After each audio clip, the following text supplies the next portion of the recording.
Right, so we're now recording. This has been recorded live in the Powerhouse Museum. Hope you enjoy it. All right, so welcome. You guys all planning to attend every week?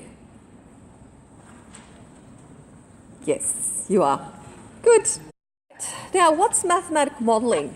Now, simply put, mathematical modelling is basically using mathematics to describe the world, okay, or describe the physical world. It's a language with which we describe the universe. If you go to this little website, okay, mathematics is a beautiful language of the universe, you can actually have an idea. All of you have to do physics if you haven't already done it, okay. With physics, we tend to experiment. Then we actually develop a model to explain our results. We test, and then we can use that model, if it's working, to predict. So we actually try something else. The thing is, that's what we do in physics. What is engineering?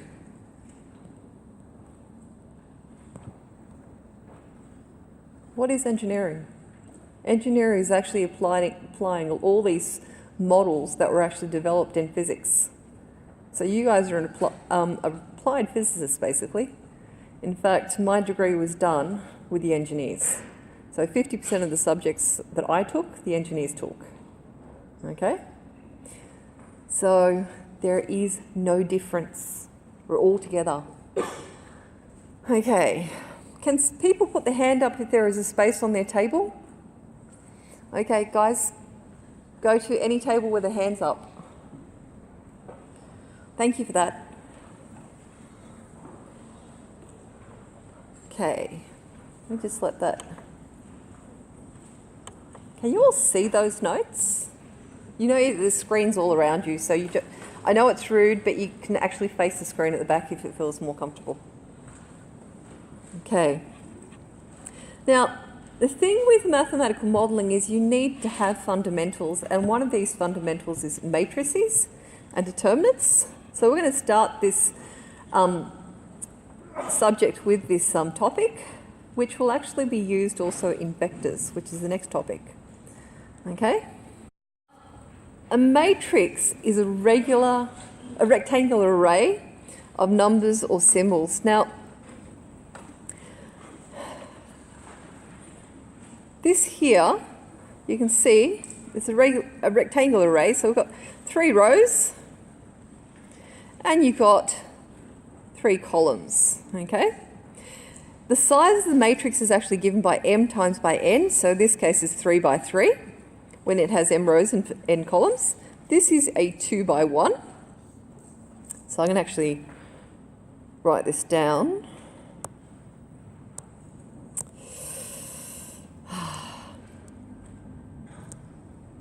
Right.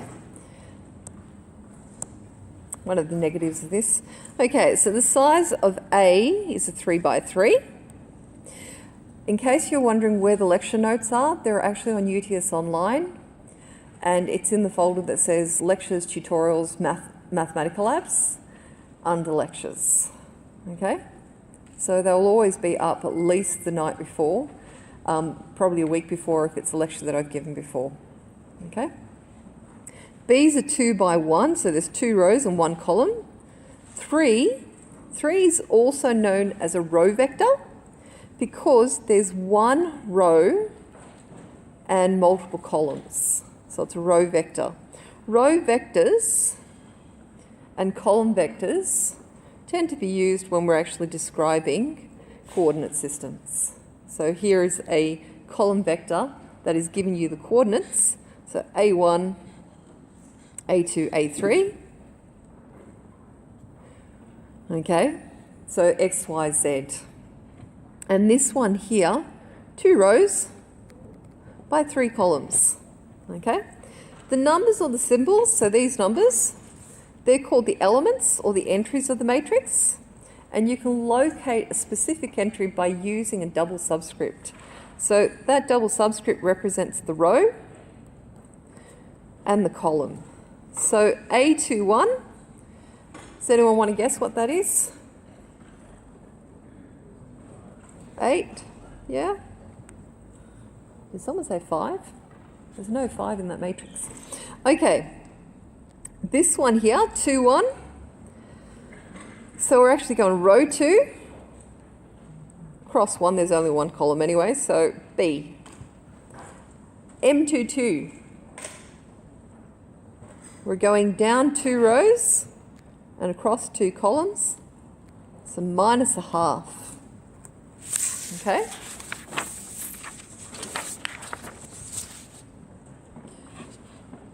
Any questions? Yeah? Yeah?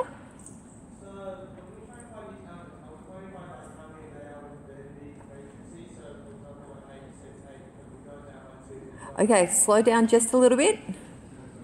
Remember, I'm this far away and the AV here is not working except for up here. Okay, say it again. So which matrices will we try to find these numbers? Are we finding them according to rows and columns, right? Okay, these ones, this here, that's your row. So your row number first, followed by your column. Okay, so row 2, so that's row 2, column 2. So that's that one there. Okay? Right. Matrices are equal. If two matrices have the same size and that means basically they've got the same number of rows and columns. So they've got an equality of size, but that doesn't mean that they're equal as a matrix unless the elements in that position is the same as the element in another position. But I'll go through that in a bit more detail in a sec. Okay, a square matrix has the same number of rows and columns, and 2 matrices are said to be equal. So the equality of size is something different to being equal if they have the same order, so the same size, and have the same elements in the same position. So if you look at this one, this matrix A, 1, 8, 3, 4, this has got the same size, but if you look at position 1, 1, that's 8 in B. So these matrices are not equal. They might have an equality of size, but they are not equal. Okay? So A does not equal to B, even though the numbers inside are the same, but they're not the same position. Okay. Bless you. All right. So I'm about to, yep.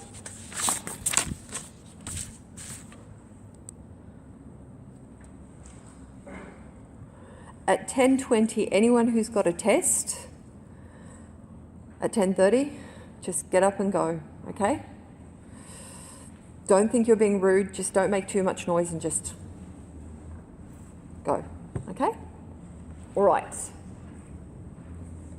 So, or maybe you want to go at, say, 10:15 just in case, okay? Okay, now, matrix multiplication, this is actually something different to the way we do multiplication, is actually formed along the row and down the column. What this means is we take this row and we tip it. So we tip the row. So when we tip it, we actually have 3, 2, 5, 2. We multiply them and we add. So it's 3 times by 5 plus 2 times by 2, okay? And then we go for the next row, in this case. We tip that, so it's 1 times by 5 plus 0 times by 2. Now, if we look at this, this is actually a 2 by 2 matrix, and that's a 2 by 1. In order for matrix multiplication to occur, these two inside numbers, so the 2, 2, they have to be the same.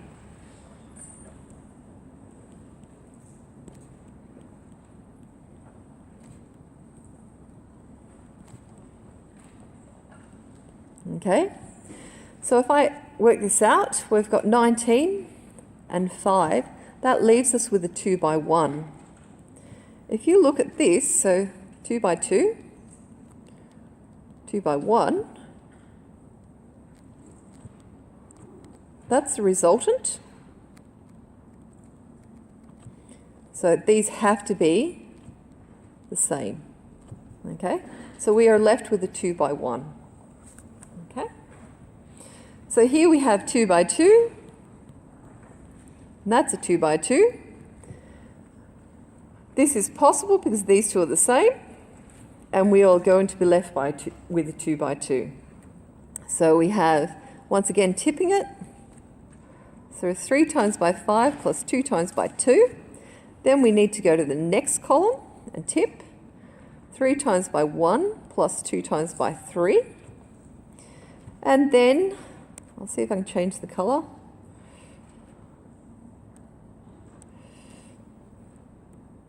Then we do this one. So it's got 1 times by 5 plus 0 times by 2.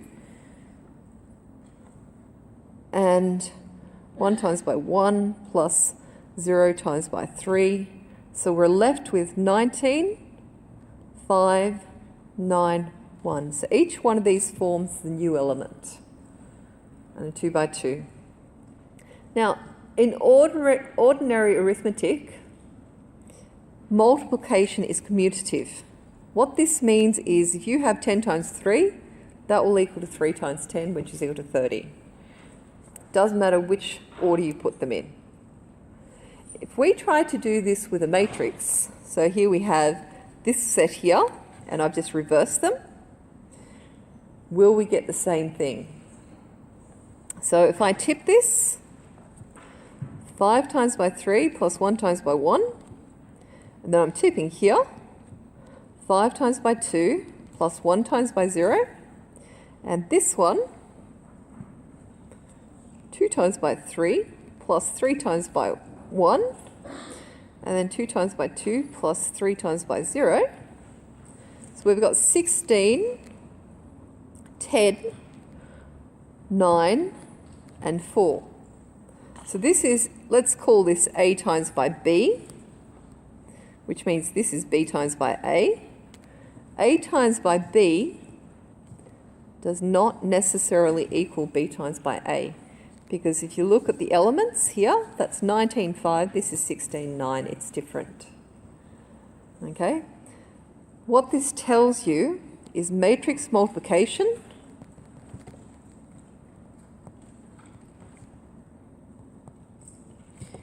is non-commutative.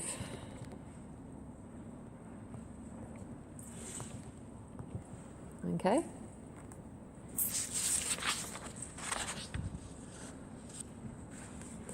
All good? This is probably new for everyone here. Yeah. It's okay. The only way is up. Everything starts hard and then it gets easier as you progress and become better. Okay? Think about baking cakes. Has anyone here ever baked and decorated a cake? The first time you decorate is really crappy, but with more practice, it becomes beautiful. Okay? And no, Sheldon would never have said that. All right then, can I flip this? Okay.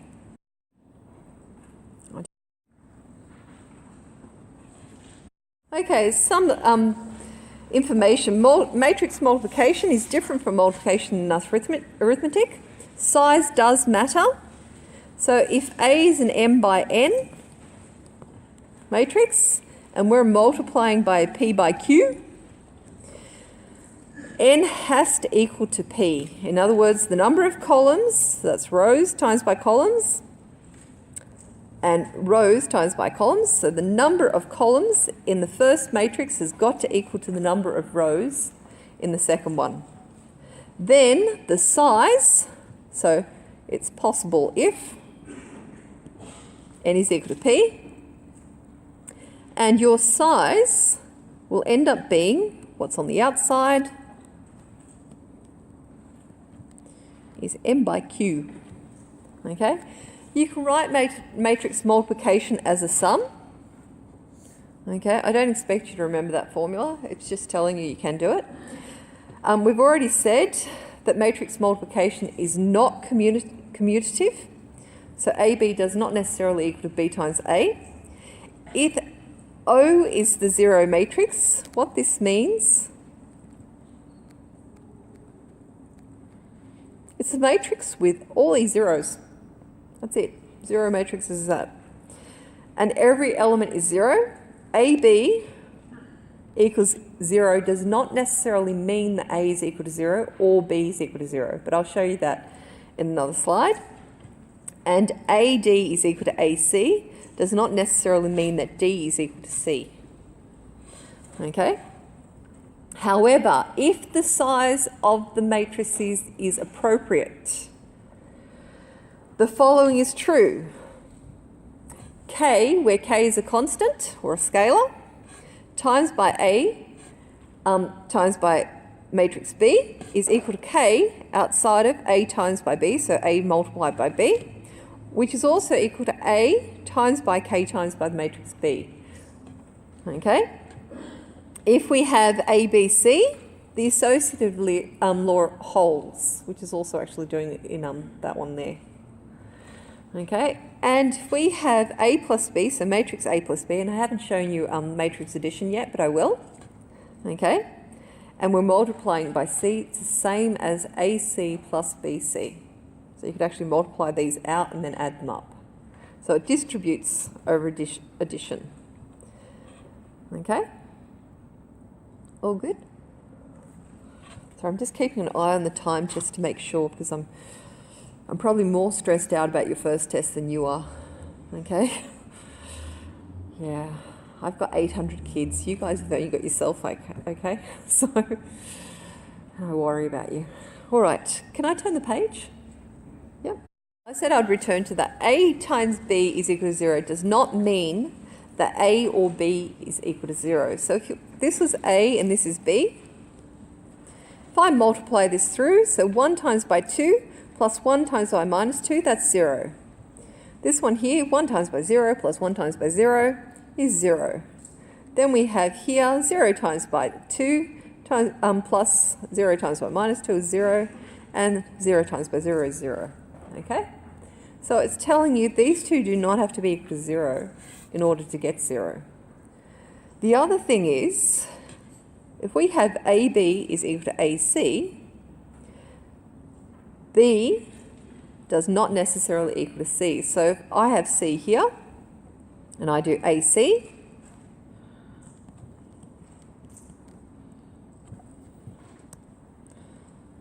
right.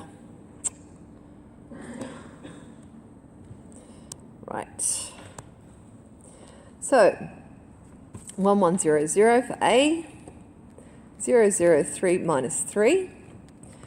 Multiply that through, we get 0 times that one, 3 minus 3, 0, and then 0 times by that, 0 times by that, we get 0. So that tells you that B doesn't have to equal to C in order for this to be true. Okay?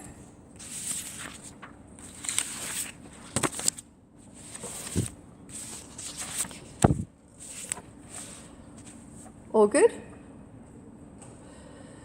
All right, I've done this as segments.